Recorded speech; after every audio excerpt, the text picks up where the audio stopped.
नमस्कार, स्वागत है आपका। आप देख रहे हैं न्यूज 24। मैं हूं आपके साथ आशा झा और 2 बजे के इस बुलेटिन की शुरुआत देखिए इन तस्वीरों के साथ। मंदिर पर दरअसल बुलडोजर चला है और ये तस्वीरें अलवर की हम आपको दिखा रहे हैं। मंदिर पर यहां बुलडोजर चला। 300 साल पुराना मंदिर जिसको ध्वस्त कर दिया गया। 1-2 नहीं, कुल मिलाकर के 3 मंदिर ध्वस्त कर दिए गए, यह आरोप लगाया गया है। बड़ी खबर आपको बता रहे हैं अलवर से आज, और इस मसले पर विवाद गहरा गया है। 300 साल पुराने मंदिरों पर बुलडोजर चला। जेसीबी से मूर्तियां खंडित होने की खबरें भी है। ड्रिल कर तोड़ा गया 300 साल पुराना मंदिर। मास्टर प्लान के तहत 85 मकानों, दुकानों और 3 मंदिरों पर यह बुलडोजर चला है।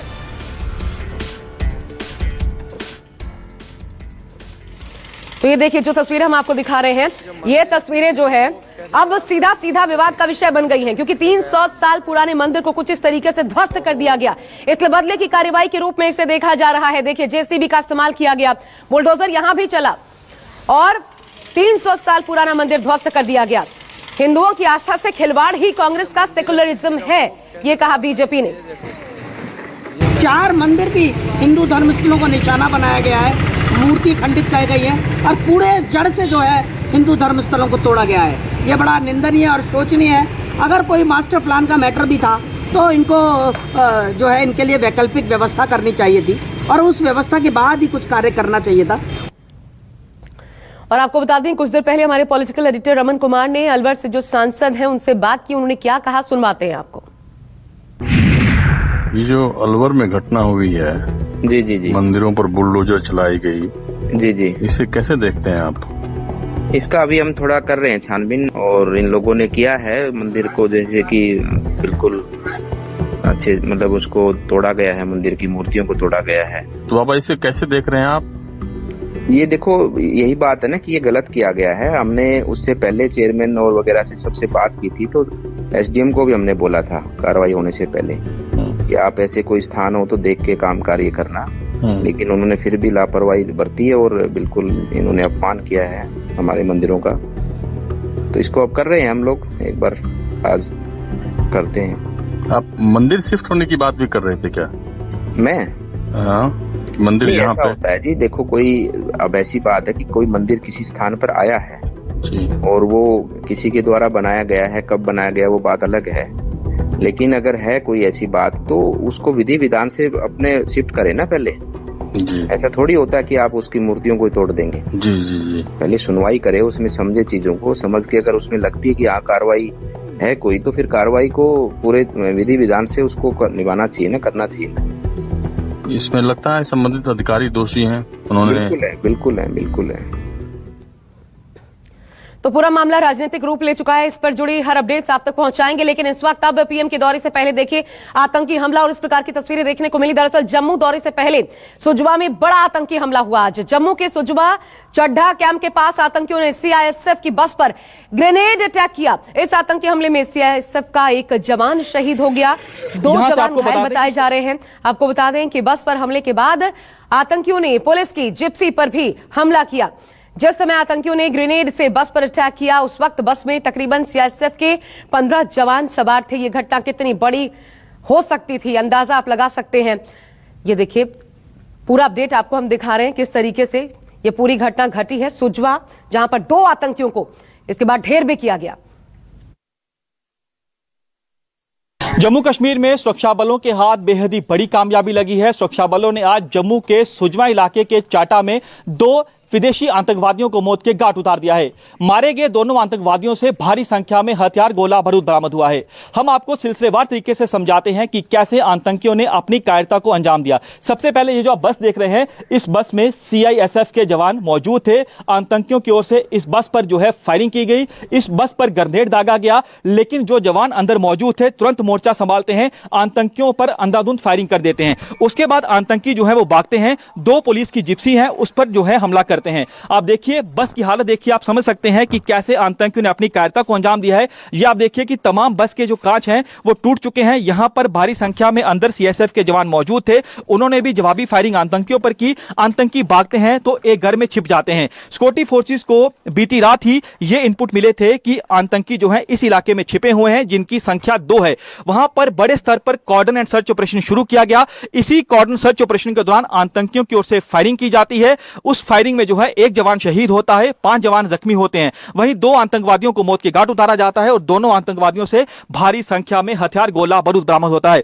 आप देखिए कि सीटों पर आप देखिए कि किस कदर कांच यहां पर पड़ा हुआ है। अब हम आपको पाकिस्तान द्वारा पाले गए आतंकियों के कायरता के सबूत तो दिखा रहे हैं। यहां पर हम आपको दिखाएंगे कुछ बुलेट भी हैं जो अभी भी इस गाड़ी में है। ये आप देखिए कि यहां पर ये देखिए, ये एक बुलेट है, ये भी इस गाड़ी में आपको दिखेगा। लगातार जो आतंकी हैं वो फायरिंग कर रहे थे, आतंकियों की ओर से ग्रेनेड दागा गया। ये आप देखिए कि सामने खड़े होकर आतंकी फायरिंग करते हैं, उसके बाद अंधाधुंध फायरिंग इस बस पे की जाती है। ये आप देखिए हर तरफ बस जो है वो आप कांच से भरी हुई आपको दिखेगी, चकनाचूस इसके कांच हो चुके हैं। लगातार आतंकी फायरिंग करते हैं। सीआईएसएफ के जवान जो कि आउटर कार्डन में मौजूद थे वो मोर्चा संभालते हैं। ये आप देखिए कि अंदर की तस्वीर हमने आपको दी, बाहर की तस्वीर आप देखिए। ये बस आप देखिए कि जगह जगह पर आप बुलेट के आपको निशान दिखेंगे। कितनी ज्यादा आतंकियों ने फायरिंग की है। आतंकी अपने साथ बेहद ज्यादा मात्रा में हथियार, गोला बारूद लेकर आए थे। लगातार आतंकियों की ओर से फायरिंग की जा रही थी, क्योंकि आपको बता दें कि ये इनपुट पुलिस की ओर से दिया गया है कि ये आतंकी जो है सुसाइड स्क्वाड का हिस्सा थे, यानी ये आतंकी किसी बड़े हमले को अंजाम देना चाहते थे। क्योंकि 24 अप्रैल को प्रधानमंत्री नरेंद्र मोदी जम्मू के सांबा जिले में आ रहे हैं, वहां उनकी रैली है और आतंकी इस तरह के इनपुट आए थे कि आतंकी इस रैली के दौरान किसी बड़े आतंकी हमले को अंजाम देना चाहते थे। लेकिन सुरक्षा बलों ने समय रहते ही दोनों विदेशी आतंकवादियों को मौत के घाट उतार दिया। कैमरामैन निखिलेश के साथ पंकज शर्मा, न्यूज़ 24, सुजवा, चाटा।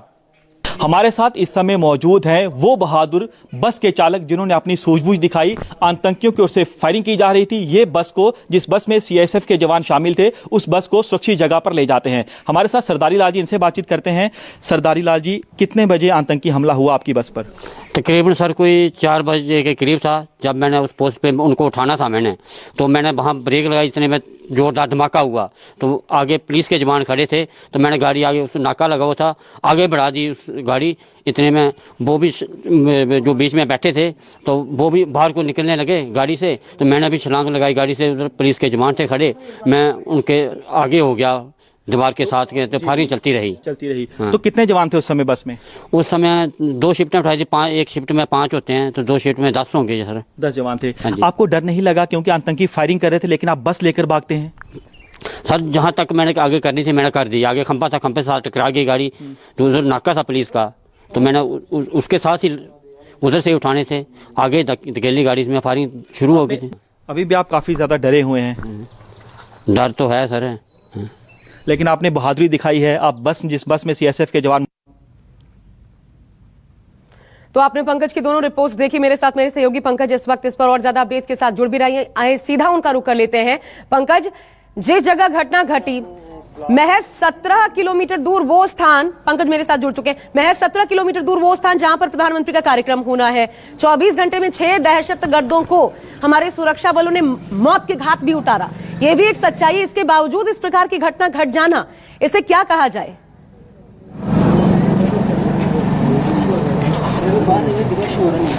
जी बिल्कुल, देखिए अगर पूरा घटनाक्रम आपको सिलसिलेवार तरीके से बताएं तो पहले ही जम्मू कश्मीर पुलिस के साथ साथ बाकी जो सिक्योरिटी फोर्सेज है उन्हें ये इनपुट मिल चुका था कि इस इलाके में कुछ आतंकी छिपे हुए हैं। रात को ही यहां पर कॉर्डन एंड सर्च ऑपरेशन चलाया जाता है। उसी सर्च ऑपरेशन के दौरान जो आतंकी छिपे हुए थे वो फायरिंग करते हैं। सबसे पहले आतंकियों की ओर से एक सीआईएसएफ की बस जा रही थी, उस पर फायरिंग की जाती है। आतंकी लगातार फायरिंग करते हुए भागते हैं, बस पर ग्रेनेड दागते हैं। उसके बाद आतंकियों की ओर से पुलिस की 2 जिप्सियों पर फायरिंग की जाती है, वहां पर भी ग्रेनेड दागा जाता है। आपको बता दें कि ये जो हमला हुआ है ये सुबह करीब 4 बजे करीब हुआ है। तुरंत हमारे जो जवान हैं वो मोर्चा संभालते हैं। इस हमले में दोनों जो पाकिस्तानी आतंकी हैं उन्हें मौत के घाट उतार दिया जाता है और मारे गए दोनों आतंकियों से भारी संख्या में हथियार, गोला बारूद बरामद हुआ है। अब मैं उसी जगह पर मौजूद हूं जिस जगह पर आतंकी मौजूद थे, छिपे हुए थे। ये आप घर देख रहे हैं, इसी घर में दोनों आतंकी छिपे हुए थे। ये आप सामने देखिए, अभी भी आपको कुछ सिक्योरिटी फोर्सेज के जवान दिखेंगे जो कि यहाँ पर मेटल डिटेक्टर की मदद से बारीकी से घर की जांच कर रहे हैं। क्या कोई विस्फोट या आईईडी आतंकियों की ओर से यहाँ तो नहीं लगाई गई। आप सामने आप देखिए कि वो वॉशरूम है, उसी वॉशरूम के अंदर आतंकी छिपे हुए थे, वहां से लगातार फायरिंग कर रहे थे। आतंकी अपने साथ इतनी ज्यादा संख्या में हथियार, गोला बारूद लेकर आए थे कि लगातार वो फायरिंग कर रहे थे। लेकिन आपको बता दूं कि 24 अप्रैल को प्रधानमंत्री नरेंद्र मोदी जम्मू के सांबा में आ रहे हैं, पल्ली में उनकी रैली है और रैली से ठीक 2 दिन पहले इस तरह का बड़ा हमला होना अपने आप में सुरक्षा फोर्सेस के लिए एक बड़ी चुनौती है। लेकिन आपको बता दें कि इस हमले के बाद LOC से लेकर अंतर्राष्ट्रीय सीमा तक हाई अलर्ट जारी कर दिया गया है। जम्मू श्रीनगर हाईवे, जम्मू पठानकोट हाईवे पर भी अलर्ट जारी किया गया है। ये आप देखिए, अब हम उसी घर के अंदर जा रहे हैं और आपको दिखाएंगे कि जिस जगह पर यह हमला हुआ, आप देखिए कि खिड़कियों की कांच आप देखिए कि किस कदर टूटी हुई है, खिड़कियां चकनाचूर हो चुकी हैं। बेहद ज्यादा यहां पर फायरिंग होती है। घर में उस समय एक महिला अपनी 2 बच्चियों के साथ मौजूद थी। आप वो सोचिए कि उस समय उस महिला के ऊपर क्या बीत रही होगी जो अंदर मौजूद थी। उसके बाद सेना के जवान यहां पर पहुंचते हैं। तमाम जितने घर वाले अंदर थे, इस घर के अंदर से उन्हें जो है सुरक्षित जगह पर ले जाया जाता है। अब सामने ये जो आप वॉशरूम देख रहे हैं, इसी जगह पर आतंकी छिपे हुए थे। ये देखिए, इसी जगह पर जो आतंकी थे वो छिपे हुए थे। आप देखिए कि लगातार जो आतंकी फायरिंग करते हैं और हमारे जवान भी जो है लगातार आतंकियों को मुंहतोड़ जवाब देते हैं। ये घर के बाहर की तस्वीर है और अंदर की तस्वीर आप देखिए। ये देखिए, यहां पर भी घर के अंदर आप देखिए कि हर तरफ जो है यहां पर कांच के, आप देखिए कांच बिखरा हुआ है, खिड़कियां जो है वो टूटी हुई हैं। लगातार आतंकी जो है वो फायरिंग करते हैं। आपको बता दूं कि इस हमले को लेकर पहले ही इनपुट जारी किया गया था कि प्रधानमंत्री नरेंद्र मोदी की रैली से पहले कुछ आतंकी जो हैं उन्होंने ऐसी प्लानिंग की है, ऐसी साजिश रची है कि वो IED से हमला कर सकते हैं। और ये जो दोनों आतंकी मारे गए हैं, ये सुसाइड वेस्ट पहने हुए थे। सुसाइड वेस्ट यानी इन्होंने अपने साथ विस्फोटकों से भरी एक जैकेट पहनी हुई थी जिसमें भारी संख्या में विस्फोट बना हुआ था। तो ये फिदाइन हमले की फिराक में थे। ये एक बड़ा हमला कर सकते थे। जिस जगह पर ये मुठभेड़ हुई है, यहां से चंद मीटर की दूरी पर सुजवा का कैंप है, आर्मी का कैंप है। वहां पर 2018 में बड़ा आतंकी हमला हो चुका है। आतंकी जो है हो सकता है कि यहां से भागते हुए वो कैंप में जा सकते थे। उनकी प्लानिंग क्या थी ये तो हम नहीं कह सकते, क्योंकि दोनों आतंकी मारे जा चुके हैं। लेकिन सिक्योरिटी फोर्सेस हर पहलू की बारीकी से जांच कर रहे हैं कि ये आतंकी कहां से आए। जम्मू कश्मीर पुलिस के DGP ने कहा है कि हो सकता है कि आतंकी फ्रेश इन्फिल्ट्रेशन करके आए हो, यानी घुसपैठ करके आए हो और यहां पर जो है एक हमले की प्लानिंग उन्हें रची हो सकता था कि आतंकी। जी अच्छा पंकज, मैं आपको रोक रही हूं, बने रहिएगा आप हमारे साथ। इस बीच बड़ी खबर भी बता दें अपने दर्शकों को। प्रधानमंत्री के दौरे से पहले बड़ी साजिश थी, ये कहा है DGP दिलबाग सिंह ने। PM के दौरे से पहले बड़ी साजिश थी, लेकिन उन्होंने साथ ही ये कहा कि वक्त रहते हमने सफल ऑपरेशन किया। कोई बड़ी घटना घटती उससे पहले इसे रोक लिया गया। सुनिए। अनफॉर्चुनेटली ये जो लॉन्च है इन 2 दहशतगर्दों की, जो प्राइम मिनिस्टर साहब का विजिट जो 2 दिन के बाद है उसके करीब हुआ, ये एक बड़ी साजिश का हिस्सा है। जम्मू के अमन के माहौल को, पीसफुल माहौल को डिस्टर्ब करने का ये एक बहुत बड़ी साजिश हो सकती है ऑनरेबल प्राइम मिनिस्टर साहब के विजिट को साबोटाइज करने के लिए। मगर ये अच्छी बात है कि ये वक्त रहते इतला भी मिली और इतला के ऊपर कामयाब ऑपरेशन भी हुआ। तो आप सुन रहे थे DGP दिलबाग सिंह को। उन्होंने कहा प्रधानमंत्री के दौरे से पहले बड़ी साजिश थी, लेकिन वक्त रहते इसे हमने संभाल लिया, नहीं तो ये घटना और बड़ी हो सकती थी। जाहिर तौर पर जिस प्रकार से पूरी वारदात को अंजाम दिया गया, जो रिपोर्ट आपने मेरे सहयोगी पंकज शर्मा की देखी, देखिए यही वो बस है जिसको निशाना बनाया गया, जिस पर ग्रेनेड अटैक हुआ, उसके बाद अंधाधुंध फायरिंग कर दी गई। इसके अंदर जो जवान उस वक्त मौजूद थे उनके लिए कितना मुश्किल रहा होगा। हालांकि उन्होंने खुद काउंटर अटैक उसी वक्त मोर्चा संभाला और 2 दहशतगर्दों को ढेर कर दिया गया। इससे जुड़ी हर एक अपडेट आप तक पहुंचाते रहेंगे। फिलहाल आइए बढ़ते हैं आगे। और अब देखिए, बुलडोजर बिगाड़ रहा है माहौल, देश में ये बड़ा सवाल बन गया है। आज लगातार आप देख ही रहे हैं जहांगीरपुरी नेता जा रहे हैं। आज खबर यह है समाजवादी पार्टी के नेता भी जाएंगे। VHP बजरंग दल के नेता जो है जहांगीरपुरी से लौट चुके हैं। जुमे की नमाज के लिए कड़ी सुरक्षा व्यवस्था भी वहां पर देखने को मिल रही है। लेकिन थोड़ी देर में खबर यह है कि TMC का प्रतिनिधि मंडल जो है वो जहांगीरपुरी पहुंचेगा। इधर VHP बजरंग दल के नेता जहांगीरपुरी से लौट आए हैं, लेकिन आप देखिए एक एक करके ये टूरिज्म शुरू हो गया, ऐसा लगता है पॉलिटिकल टूरिज्म जहांगीरपुरी में। और ये जो स्टेप सियासी पार्टियां उठा रही हैं, ये माहौल को और ज्यादा सुलगाने का काम कर रहे हैं। इस पर पूरी तरीके, हालांकि मिलने नहीं दिया जा रहा, ये भी एक तथ्य है कि वहां पर जो पीड़ित परिवार है उनसे मिल नहीं पा रहे हैं, उसके बावजूद वहां जाना है, वहां जाकर के सियासत चमकानी है। यही मंसूबा नजर आता है तमाम सियासी पार्टियों का। हम आपको देखिए बुलडोजर पर जो बवाल हुआ है उससे जुड़ी अब तक के तमाम अपडेट्स आपके सामने हम दिखा रहे हैं। इस वक्त जुमे पर, क्योंकि जुमा है, ऐसे में सुरक्षा घेरा सख्त कर दिया गया है। इसके अलावा आज बच्चे न जाए मस्जिद, इसकी भी ताकीद की गई है। बच्चों को घर पर ही रखें क्योंकि माहौल ठीक नहीं है, संवेदनशील अभी भी पूरे हालात बने हुए हैं। इधर समाजवादी पार्टी TMC का प्रतिनिधिमंडल जाने वाला है जहांगीरपुरी और बंगाल कनेक्शन की जांच जारी ही है। और मेरे साथ इस वक्त मेरे दो सहयोगी जुड़ रहे हैं, आप देख सकते हैं दीपक दुबे और विनय सिंह हमारे साथ जुड़े हुए हैं। दीपक, पहले मैं आपके पास आ रही हूं, क्या अपडेट है अभी तक? सबसे बड़ी बात ये जो एक के बाद एक पॉलिटिकल पार्टियां जा रही हैं, वहां पर दौरे कर रही हैं, जबकि पीड़ित परिवारों से तो मुलाकात वैसे भी नहीं करने दिया जा रहा, ये तो माहौल को भड़का रहा है। इस पर पूरी तरीके से रोक क्यों नहीं लगाई जा रही?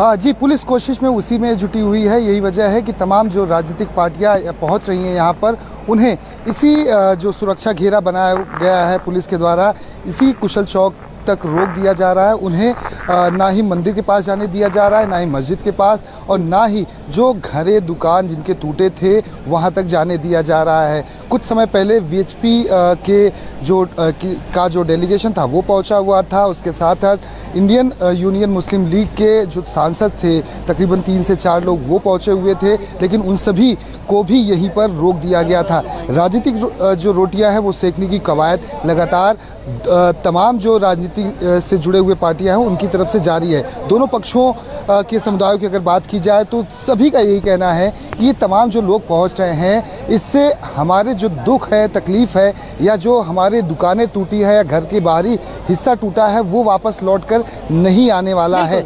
ये सब तमाम अपने अपने हित के हिसाब से इतनी संवेदनशीलता तो सियासी पार्टियों को भी दिखानी चाहिए, लेकिन नहीं होगा दीपक, हम जानते हैं, क्योंकि ये सियासत का मामला है। विनय सिंह का भी रुख कर लेती हूँ जल्दी से। विनय, आज बताइए वहां के आज के हालात क्या है और क्या हिदायत दी गई है खासकर पुलिस की तरफ से? मस्जिद में जाने को लेकर हमने सुना कि बच्चों को कहा गया है ना बच्चों को लेकर के जाए, क्या क्या एडवाइजरी है?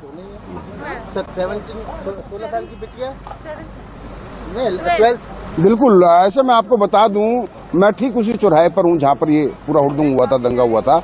लेकिन आज जिस तरीके की सख्ती है, पूरा छावनी, कहीं ना कहीं जब हम भी सुबह आ रहे थे ऐसा लग रहा था कि पूरी कॉलोनी के इलाके के लोगों को कहीं ना कहीं बंधक बना दिया गया है। अब ये चीज देखिए, ये बच्चे हैं जो कि स्कूल से आ रहे हैं, लेकिन ये अपने घर नहीं पहुंच पा रहे हैं। इनके पेरेंट्स इनके साथ हैं, जाकि इनके फादर इनके साथ हैं, जो कि किसी तरीके से घर पहुंचाना चाह रहे हैं लेकिन नहीं पहुंच पा रहे हैं। क्या नाम है आपका? सर, राज गर्ग नाम है मेरा। मेरी बाइक खराब हो गई है, मैंने इस पुलिस वाले से रिक्वेस्ट करा कि मेरे को जाने दीजिए। कह रहा बाइक खड़ी कर दीजिए आप यहाँ पे, आप जाइए। तो मैंने पुलिस वालों को बोला बच्चों को जाने दिए, 10-10 किलो का वजन है इनके ऊपर, मेरे को मत अलाउड करिए, बच्चों को आप जाकर बैरिकेड पार करा दीजिए। सामने घर है, ये कह रहे 3 किलोमीटर घूम के जाइए आप।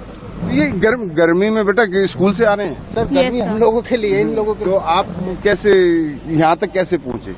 Sir, by bike, I was coming with my brother and my father, and then the official said that we could not pass the area with a vehicle. So my father said, कहाँ रहते हैं आप? Mahindra Park. Mahendra park यहाँ से कितनी दूर है? यहाँ से Just a few steps. Like it would hardly take 10 minutes. 10 minutes. And if we go from there, then it would take 30 minutes to 45 minutes. And I have work to do, you know. तो आप अधिकारी से समझ आ पा रहा है, स्थितियां अभी सामान्य नहीं हो पाई है।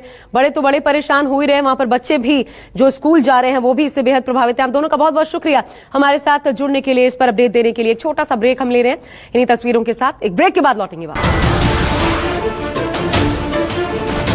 नमस्कार, मैं हूं मानक गुप्ता।